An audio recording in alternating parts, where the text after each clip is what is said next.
Good afternoon, everyone.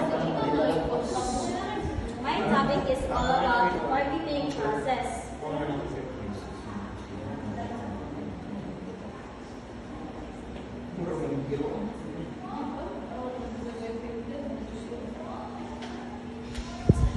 Marketing process is a strategic step-by-step approach that business uses to create, communicate, and deliver value to customers to build growth,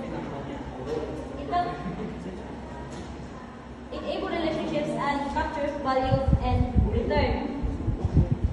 So, ang marketing process is na siya step-by-step para mas-achieve ang goals sa process. So, natay 5 ka marketing process nga mo niyang step-by-step. First is identify the company mission statement. Second, analyze the situation, create the marketing strategies, establish the marketing mix, and provide information monitoring. Identify the mission statement consists of a few phrases and should also outline the company's strategic actions forward. So,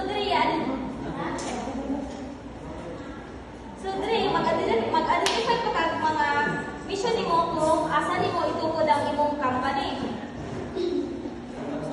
O usay tumong nimo sa imong company nga mangita pa kag way nga para mulanggo imo ang company. Mas magrala ka nga usay way nga pamaagi nimo nga mulanggo imong company. Then second is analyze the situation. Finding opportunities to meet and hit customer needs based on an analysis of the situation and the status of the market in which the organization finds itself. So, dili nang makita ang target sa imuang company or business. Example, dili sa eskwelahan. Di ba makita nimo dili is ka ng estudyante? So, makakunaw na kag-tungod og branch sa eskwelahan, fit food sa estudyante like mga school supplies o mga or snacks. Second is create the market strategy. Describe its target market and the added of value, added of its product and services. So, ang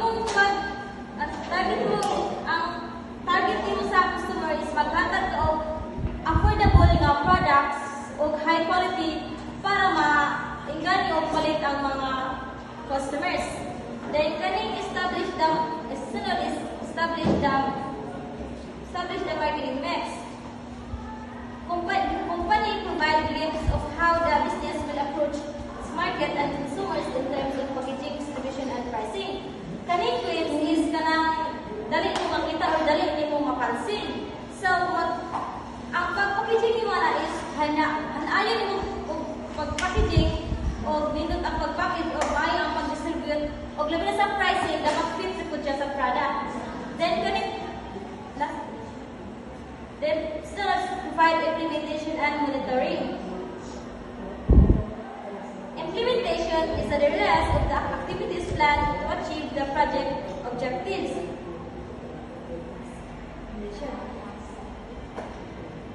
Then monitoring serves to control and assess the project progress based on generated outcomes data.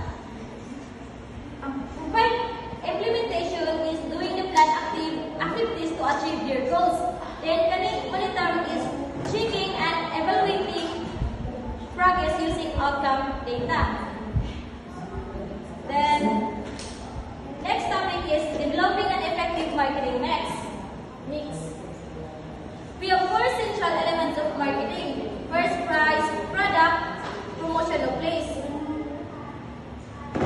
Price refers to the amount at which the business will offer its goods or services. Price is the cost customers pay to buy a product or services. Then, next is product.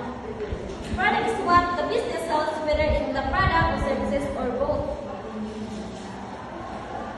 Product is what the business offers to customers, whether it's a physical item or services or both. Example is magtungod ka bakery tapos nabalik ka sa cake. Pwede mo sila mag-offer nga buto na mo costume design ang cake.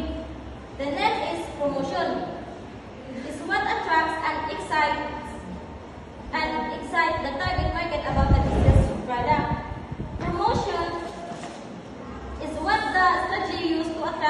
inside the target market about the business product or services. Example, kanang clothing store, nga namaligya sila mga sinya sa mall. Then, pwede mag-promote siya, nga mabaligya siya buy one take one nga mga salina para makagrab siya customer, para makuha ang attention ng customer. Then last is place. In the marketing mix refers to the location of the sale of your goods and services.